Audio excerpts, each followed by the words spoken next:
Quero te atualizar sobre as trocas entre São Paulo e Botafogo. A história é essa de que Mandaca quase foi parar no São Paulo envolvido numa troca por Patrick Lanza. Tem as últimas do mercado, bastidores, finanças e muito mais. Fala aí pessoal, sou Jorge Nicola, bem-vindos a mais um vídeo do canal, sempre bom ter vocês por aqui. Sem perder tempo, pedir para deixar like, se inscrever no canal e ativar as notificações. Quero te atualizar agora sobre a possibilidade de trocas entre São Paulo e Botafogo.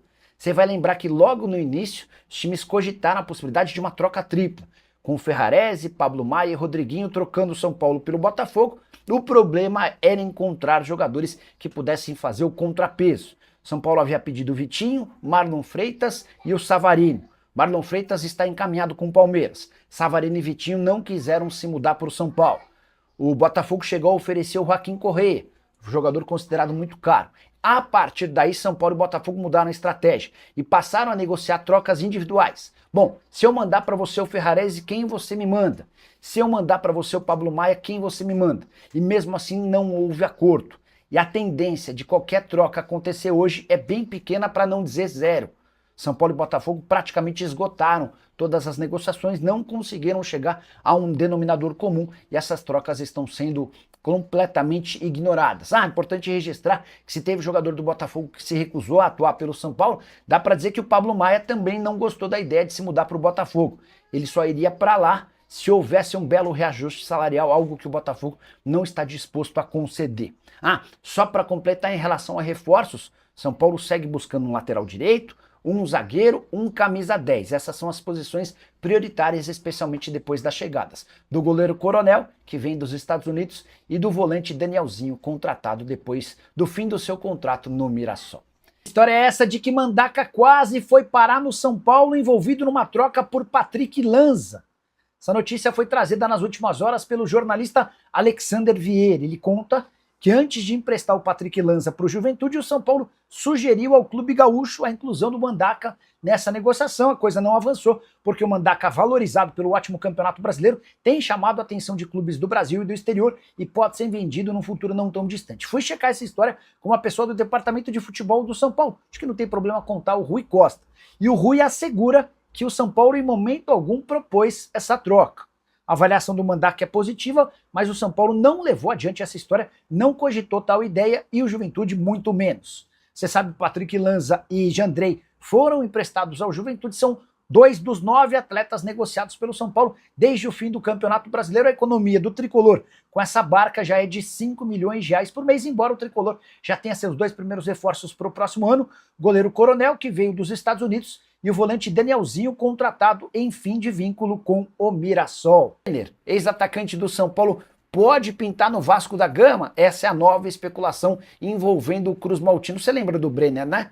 Jogador formado na base do São Paulo, esteve emprestado no Fluminense, voltou para o São Paulo, arrebentou até que se mudou para o FC Cincinnati. Teve também na Udinese, última temporada no futebol dos Estados Unidos, mas pertence à Udinese. O time italiano não pretende utilizá-lo e o Brenner tem sido oferecido para clubes brasileiros. De acordo com Rod Silvério, que cobre o Vasco da Gama, há o interesse do Fernando Diniz nesse negócio. Vale a lembrança de que o Brenner tem o mesmo empresário do técnico Cruz Maltino, que pode facilitar a negociação.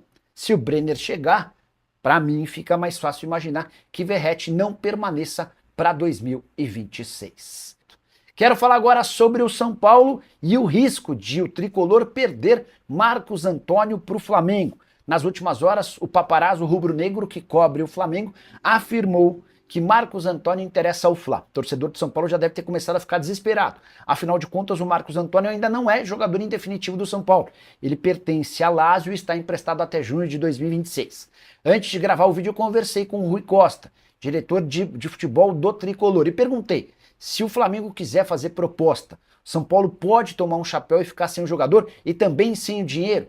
Rui me assegurou que o acordo entre São Paulo e Lazio prevê a compra obrigatória do atleta. Então, para que o Flamengo negocie o Marcos Antônio, há necessidade de entrar em contato e fazer o acordo com o Tricolor. Operação fechada em 4 milhões de euros, que serão pagos ao longo de 3 temporadas.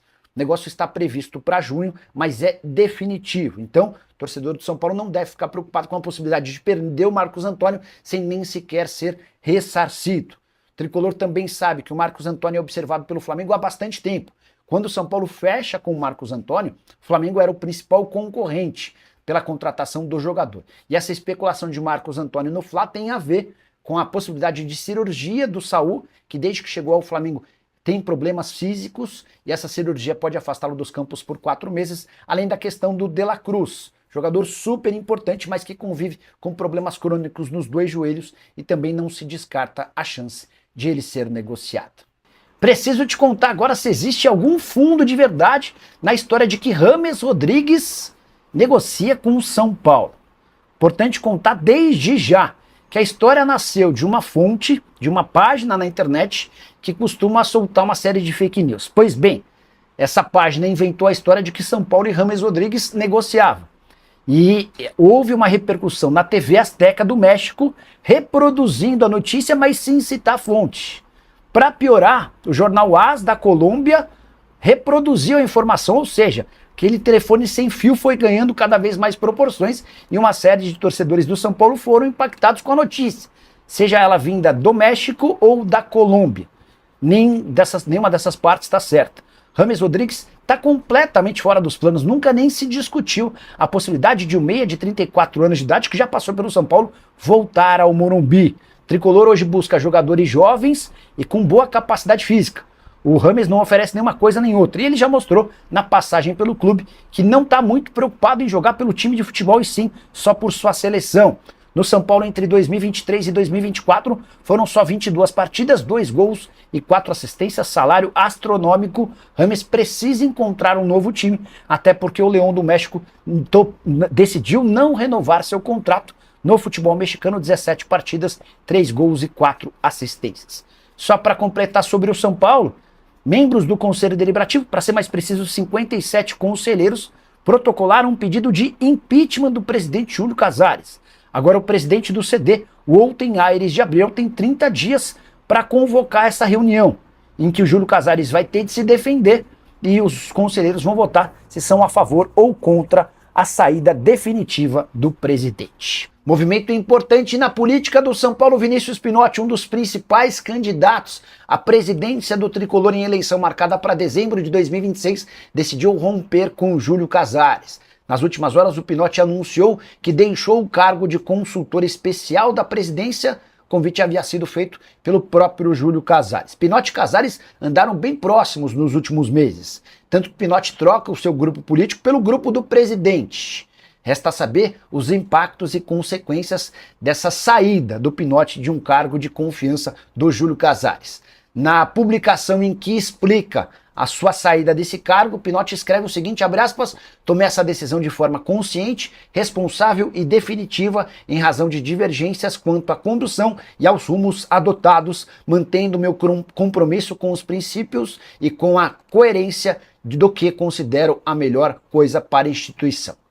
Em outras palavras, Pinotti deve ter percebido que o apoio do Júlio Casares, nesse momento, em meio a uma série de escândalos do São Paulo, talvez não fosse um trunfo para a eleição marcada para dezembro de 26. Com um detalhe importante, é possível que se o Pinotti não tivesse tomado esse caminho, ele fosse o candidato apoiado pelo Júlio Casares na eleição marcada para o próximo ano. O Márcio Carlomagno, que era o favorito do Júlio, acabou perdendo um pouquinho de força interna por conta daquele escândalo envolvendo os camarotes vendidos de forma clandestina por Mara Casares e companhia, embora, importante que se diga, Márcio Carlomagno não teve participação nenhuma e ele inclusive já preparou sua defesa para ser apresentada no Conselho Deliberativo do São Paulo.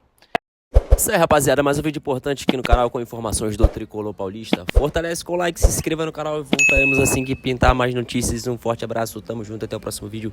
Valeu, tropa, fui!